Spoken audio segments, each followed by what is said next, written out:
Hi, I'm Dr. Ginevra, and welcome to day 18-ish of 30 Days in My Fibro Life. I didn't do a video yesterday because I fell asleep on the couch watching TV. And didn't want to get up at like 3 a.m. once I finally woke up to make a video. So that made me think maybe it would be good to talk today about sleep, and in particular, sleep hygiene, uh, or, or which I think is kind of a weird term. Really, it just means like sleep habits. And, we kind of know generally what good sleep habits are. Um, Going to bed at the same time, roughly, getting up at the same time every day, not taking naps, not having caffeine or other stimulants too late in the day, not watching, stimulating things or reading the news before bed. And I would say I think I've pretty much been doing the exact opposite of those over about the past, almost a year now. I definitely have been really, I think, because of just emotional fatigue, like that nap kind of urge hits me in a way that has really been too powerful to kind of resist. And I definitely notice, though, that on those days when I nap, my sleep quality that evening seems to be worse. It's like harder to fall asleep, and I don't seem to sleep as well. So I definitely see the negative impact of naps, and I'm trying really hard to move away from napping. Unfortunately, that has led me to have more caffeine, particularly like in the early afternoon, which I'm tempted to nap. And then caffeine in early afternoon for me will definitely kick in right about when I'm trying to go to bed. So I'm really trying to kick the like caffeine in the afternoon habit. I'm trying to get away from naps and instead like do something that I know would be good for me, like go for a walk. But baby steps, trying to just be compassionate with where my body and soul have been over the past year. And sometimes you just have to nap. And I think that's the piece. I'm sure a lot of people with fibromyalgia have had their sleep doctor or other doctors say, hey, like don't nap during the day. And it can just feel really kind of not realistic.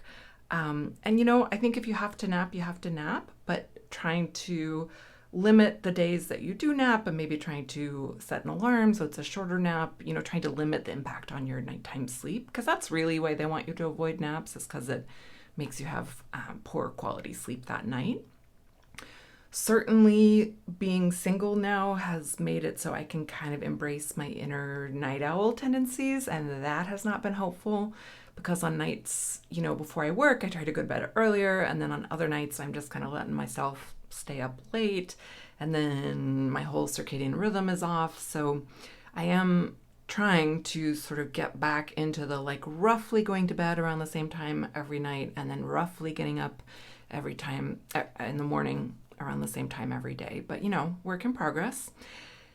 The thing that I've really not super accomplished well is, we're really supposed to avoid screens before bed. And part of that is because the blue light suppresses some melatonin, natural melatonin production.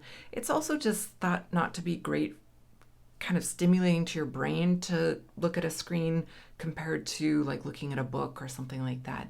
But what I've found over the past year is that I just have not been able to like focus enough to read a book or like a book for pleasure. Like it doesn't seem to hold my attention as well as like, you know, a mystery or a thriller or true crime, something like that before bed. So I've definitely been guilty of watching kind of stimulating things on a screen before bed, and I know that it's bad for me, and I am actually moving away from it. I recently read my first like fiction book in a while before bed, so making baby steps, but just wanted to kind of go over the fact that we know what we need to do as far as good sleep habits, and then it's just a matter of trying to do the best that we can. So to review, trying to go to bed at roughly the same time every night, trying to get up roughly the same time every day, trying to minimize or limit naps,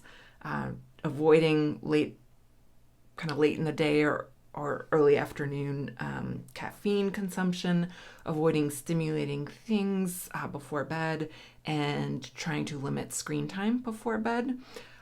all very good aspirational things and certainly can improve sleep quality. But, we're not perfect, and sometimes we fall asleep on the couch and it just totally messes up our whole next day. And then our neck is like, really? Why did you sleep on the couch? But anyway, that's my 2 cents for today. I will try to make it tomorrow for the next video. In the meantime, thanks for joining me and stay fierce.